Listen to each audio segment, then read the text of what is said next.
transcend into you with your football camp. Now, was that your goal in order to become commercial, in order to do bigger and better things? I don't think I'm commercial. I think, they crossed over to me. I stayed who I am at all times. I like that. I don't feel like I've done anything like, to cater to them. I feel like they cater to me. And my world is a real world, you know what I'm saying? Whether it's coaching football, whether it's making music or whatever it is, it's a real world. And it's a world that, the corporate world wants to be a part of because they want to feel like they're connected to the streets. And the only way to feel connected is to be tied in with somebody who can plug them in directly. And that's me. I have that, that connect with the streets as well as with the suites. That's why I'm able to do business from a small point of view, from the ground. And I'm able to go into the corporate office and do real business and do billion-dollar businesses. You understand me? I love it. And speaking of billion-dollar businesses, now you're also a chairman for Priority Records, correct? Yeah. How did that happen? The president. Yeah, Excuse me, he making banking money right now. So how did that happen? You went from an artist to being able to sit behind a desk as well. How did that happen? Well, from making music over the years and knowing how to put out music and knowing how to, direct careers or whatnot and being instrumental to a lot of people's careers, gave that position of president to me because that's the position that I wanted. I wanted a position where I could find some new talent and put out some music and give some opportunity and not just be about me all the time, but be about the new generation, like the youth that's out right now. A lot of this talent that's out, these artists that's making records on their own and making hit records and don't have a home. I wanted to be a home for them, especially the artists that are young and hungry, that come from the same world that I come from.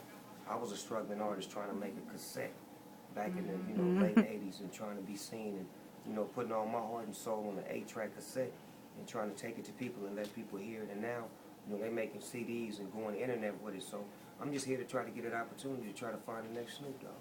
Awesome. I love that. Now, with that, finding the next artist and cultivating an artist, you also got your camp. Now, you made national news. I was watching yesterday, and you was on the news for Tulsa. We covered how you then took your football camp from L.A., and now you expanding it. How did that come about? Well, the people in Chicago, the Chicago Housing Authority, and some people that I know behind the scenes really trying to, stop the violence in Chicago, reached out to me, and I put my efforts with their efforts to try to bring my football league to Chicago because I feel like it's needed out there. I feel like it's a second home to me, and the brothers out there, need something other than the negativity or the violence. So I wanted to give them a football program so they can have something to do after school other than getting into negativity. So my football program will spread around the whole globe. It's in L.A., Chicago is the next spot, and then from there we're going to take it around the whole world. That's what's up. Is there a website that people can check it out? Yeah, SnoopYouthFootballLeague.com. You can hit us up to find out information about the football league coming to a city near you. We had a football camp in Chicago where over 500 kids showed up. The Chicago Housing Authority worked side by side with us.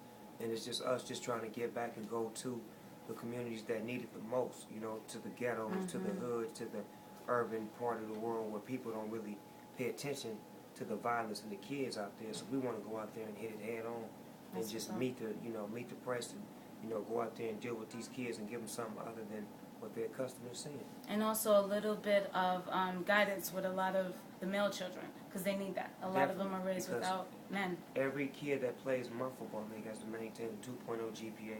And then we also have the cheerleading program for the females as well. So we don't leave the girls behind. Wait a second. How old do you got to be for the cheerleading program? You could be from age 6 to 13. Oh, man. I guess I don't make that.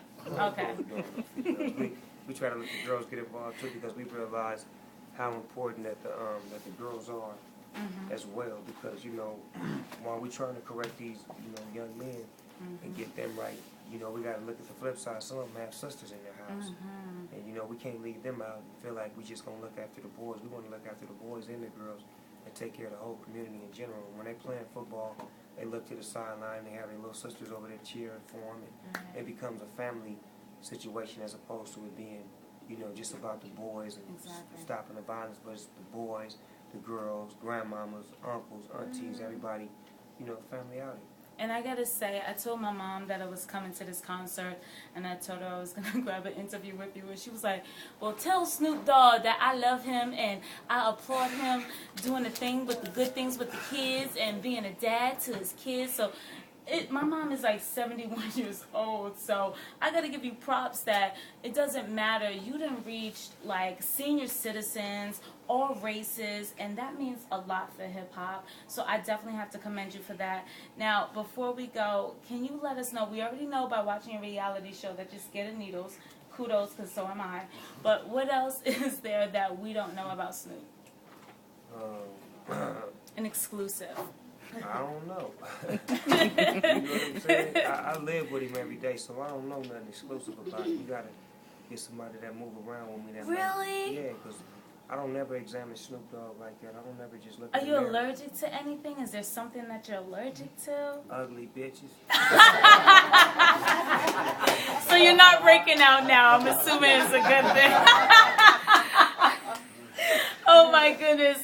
Oh, I just thought a heat ray. Yeah, you did. Well, I want to thank you so much for sitting down and talking to me. It's been great. No, you Make sweet, sure baby you. girl. You sound good on the radio. You sound good Thank live. you. You handle yourself very well. And, Thank you. You know, you look the part. You play the part. Hopefully, you'll get to the next level. We'll see you on TV. And, That's right. you know, doing your thing in a real major way. Because you know, Oprah Winfrey started like this too. Absolutely, and I admire Oprah and I admire you as well. Thank you so much for all that you've done for hip hop.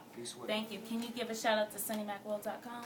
SunnyMacWell.com and Big Snoop Dogg has just been watching you, and you've been watching me. Thank you.